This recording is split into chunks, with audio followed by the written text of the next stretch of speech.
Maria lo sapo tutti grazie a poco di Agnello a benedizione a voi a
combattant, on vous de la boca.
Tolingi kimia na mboka Kagame atika biso kimia moto na sika na ye Nzambe akabola.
bénédiction yango ya basi banso bénédiction ya mama wa Nzambe Nzambe akoya biso basumuki sika wape.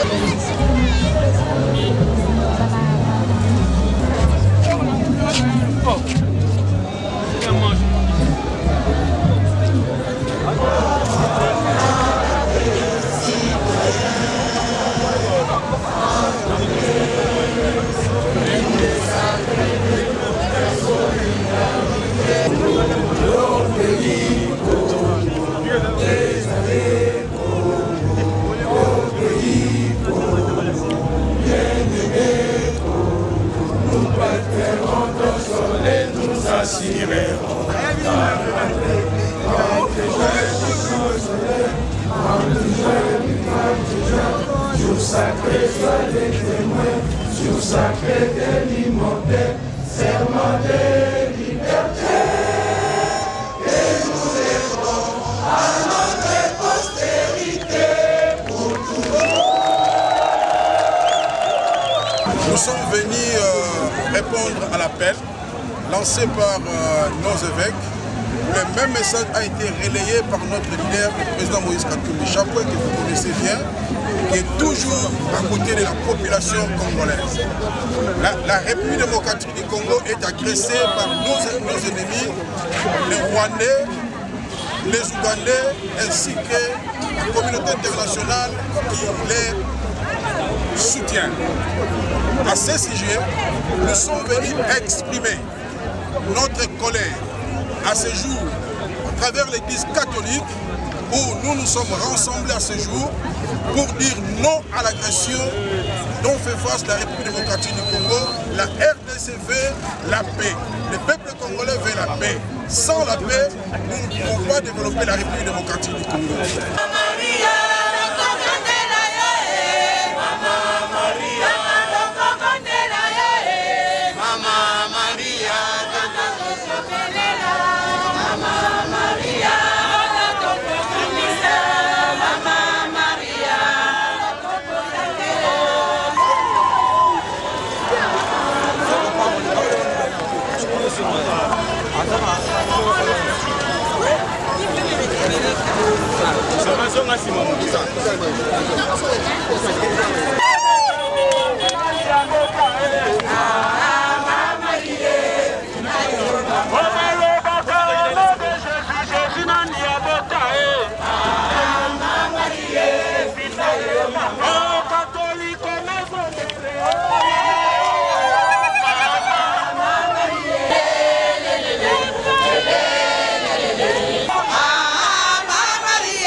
Na initiative ya Église catholique biso bana ya Congo nyonso tosangani lelo pona koboya balkanisation ya mboka na biso République démocratique du Congo. Tolobi non, lelo toye ko dénoncer silence ya communauté internationale, notamment ya ba pays o ezali membre ya conseil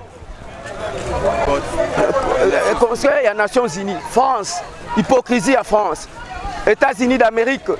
Bamikili wana mosusu wana ya liboso ya mibale toye kosenga lisanga na bana ya Congo moto aza na bolingo ya ndeko na ye asala kape ndeko na ye mabete donc kotika moninga nzala te koboma moninga te toye kosenga bomoko wana ya mibale ya misato toye kotoba na mboka na biso pe nzaleleki mauvaise gérance gestion pe ya mabe toboyi kwati na mboka oyo Congo, République démocratique du Congo. Donc voilà ma message, je suis à mine, poto sukisa, to lobby, ma ponami oyekoya et salamana kimia, pe ozuite olungwe.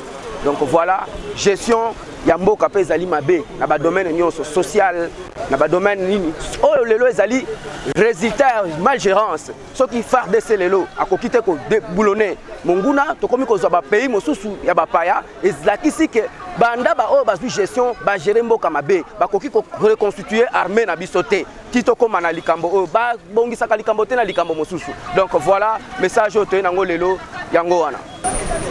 Bon, nasi ozomona papa mama bakolo bao bakomi na AGBL bazotambola pona nini bazotambola pona bomoko ya mboka moko ya mboka Congo ezonga moko ndenge bakolo bakoloba toboyi parti moko ya Congo ekende banda 1885 oyo conférence de Berlin ekabolaka bikolo ya Afrika Congo ne carte ezalaka parti moko ekende na monguna yango peuple lo atelemi mpona kotelemela communauté internationale France États-Unis bikolo wana babe bandoki balingi Congo epanzana mwana Congo anyokama balobaka ke Congo ezali riche mais la population pauvre bakotika congolais azo souffleté ya revivre indépendance sur l'indépendance en 1960 totangi ba classe to sepelité ti ba age yango aussi là congolais turoyo apona moto oyo akodirige mboka na ye na bosolo kimia ezala peuple congolais asepela yango moni tozuita ya kotambola boye pona bosomi ya peuple congolais. Awa biso ba congolais totelemi ba chrétien totelemi ezali pona bomoko pe bolingo ya mboka na biso Congo FARDC telema mongunya aleka te pe oyo akoleka longola ye pe tolingi bozongisila biso babiloko na biso nyonso oyo bokangaki eya esala mosala na kati ya mboka Congo tolingi Congo etelema Congo toboyi ata eteni moko ya mabele elongwa yo mutu ozali kosala mobulu na Congo yo mutu olingi Congo etekama kene koteka epai na yo na Congo te toboyi Congo ekabwana ata mokolo moko te ezonga lolenge ezali tolingi se bongo kwa shiki atutetu monsubanda mujila atubeza buni benda musatima to bulwenge to tutendela ditunga jetu bo batoka ba meke ba français bangani balika batunanga to katola ni ba rwandais to ni tawani tukambola na bu musoko eto ditunga de tout ça tout mbongo wetu wa Congo to wabe utetu monsutu ni chishani ditunga de kutana bakuli kwa bulula ni batu ba wakati bala bamanya to kabia kuya kumpala to epika bia kumbana to dikolu kaitetu monsutu basanga kana ni bangani basanga tetu monsutu bana bajitunga bwani to tukala munjila bwani tushikisha malosa kala maela teto letu ndisanga de letu bumo ni bapeyi makwabu ba vivre kibalu kai tetu monsutu di munjila tudi munjila ba chishikola cha ditunga de tutetu ja Congo mungalata batulekela na tu libre tukala ni liberté wetu tukala l'aise batulekela tutenda muchinji kimbo abwaluka pana to kwa shiki da kwa makabe na to c'est fini betra no loka dima dibanga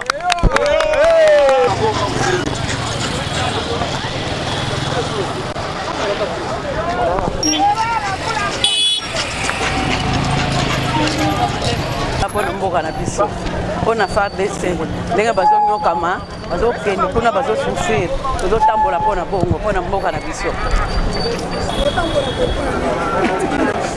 marche ozoke marche ya bongo sanchi na biso oh bongo sanchi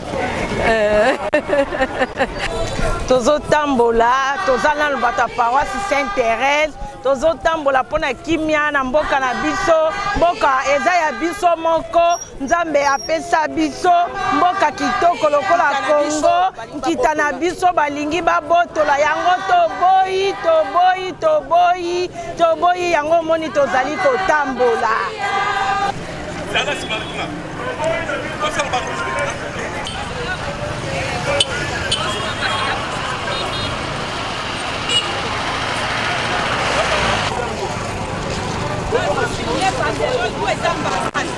Maman, on va fumer avec la télévision.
Oui.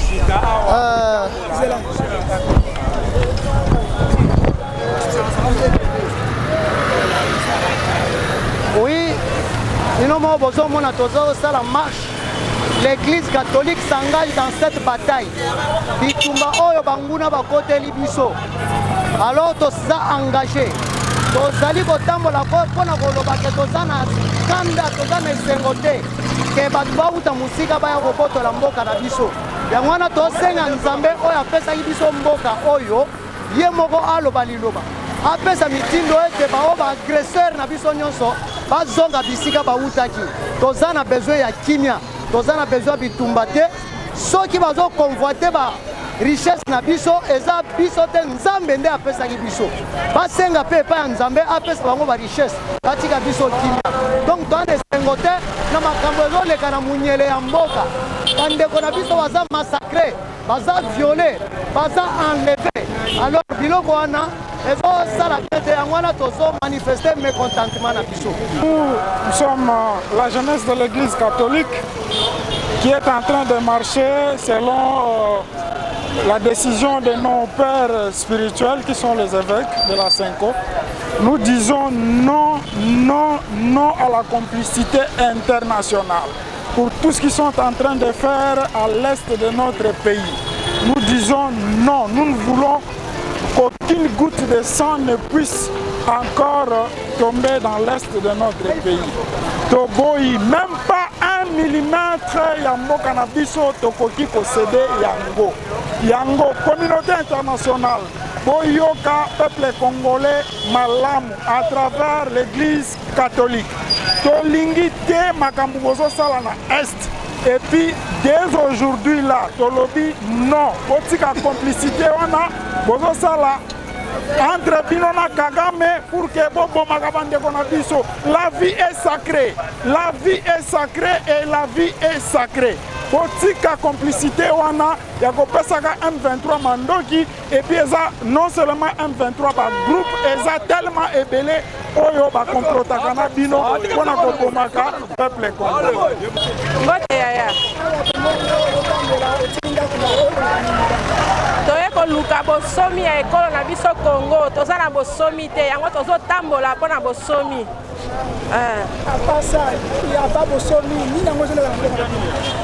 Tozali na kimia te eteni ya mboka na biso ezali éparpillé oyo azwa yango toboyi tolingi biso tozongisa ekolo na biso na ndenge toyebelaki yango kala.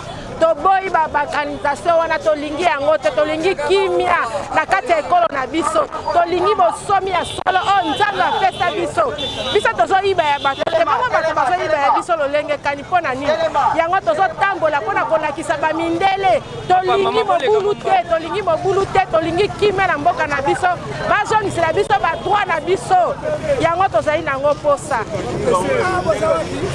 tozali na route ya Sekomaf tozokende na terrain ya 6 na Sainte-Thérèse esika tozokuta na biso banso kuna biso toza paroisse Sainte-Thérèse.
la France, la Belgique et autres.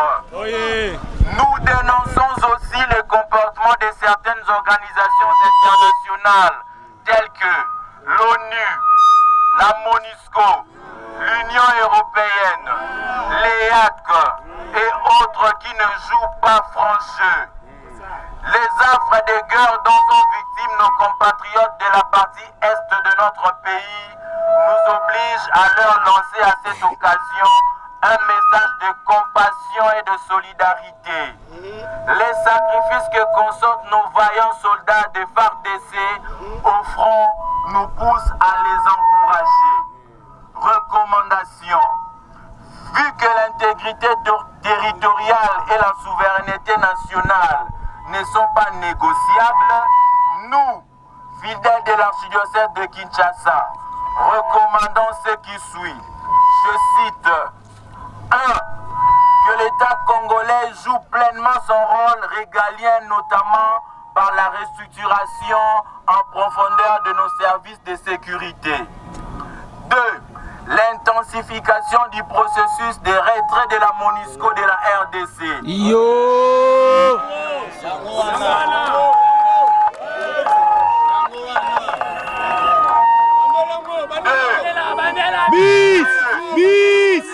L'intensification du processus de retrait de la MONUSCO de la RDC. 3. Le retrait de la RDC de l'organisation sous-régionale EAC. 4. Non à la mutualisation des forces armées. 5. La suspension de la participation de la RDC à la francophonie.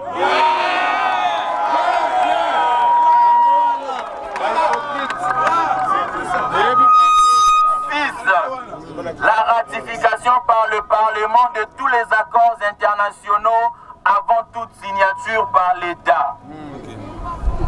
Pour conclure, prenons nos responsabilités en main pour défendre l'intégrité de notre territoire.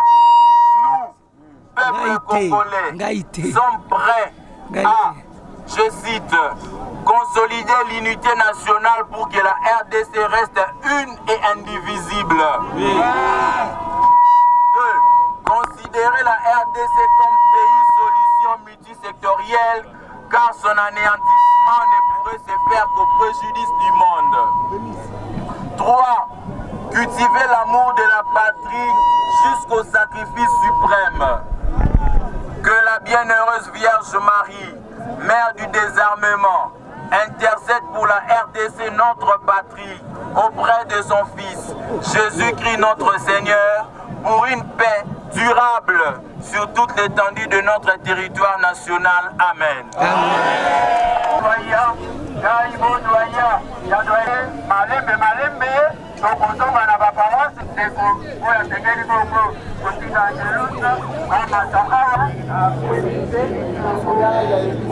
mokonzi azali na yo abenisio ya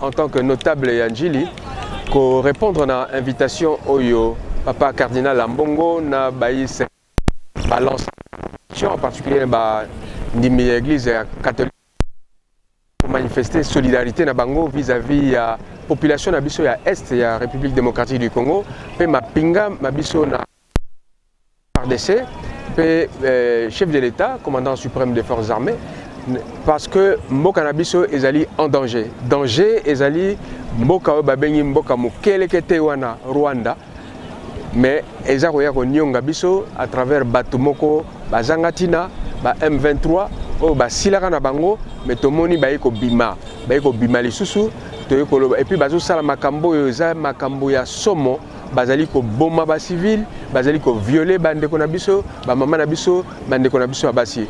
To boyi eloko wana parce que moto akoki ko nyokola civil, surtout civil ezalaka te yo soda s'en prendre na civil.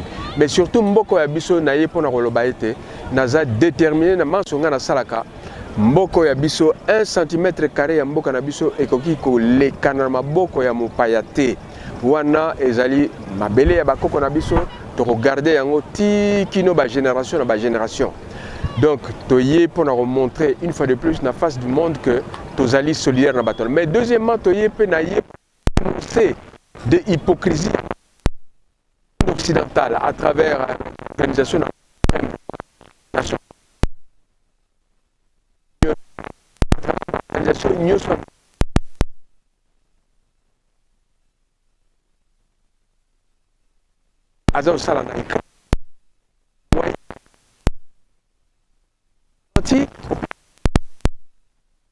et bénéficier de l'assistance. Moi, il y a biso bazwa elo côté, il peut protéger biso té, bazo dialogue na M23. Il y a un biso tolobi suivant cela un certain plan de sortie de crise, dialogue na biso ezali biso toko solola na Rwanda po yebisa biso eloko nini azotinda M23 paza koluka nini.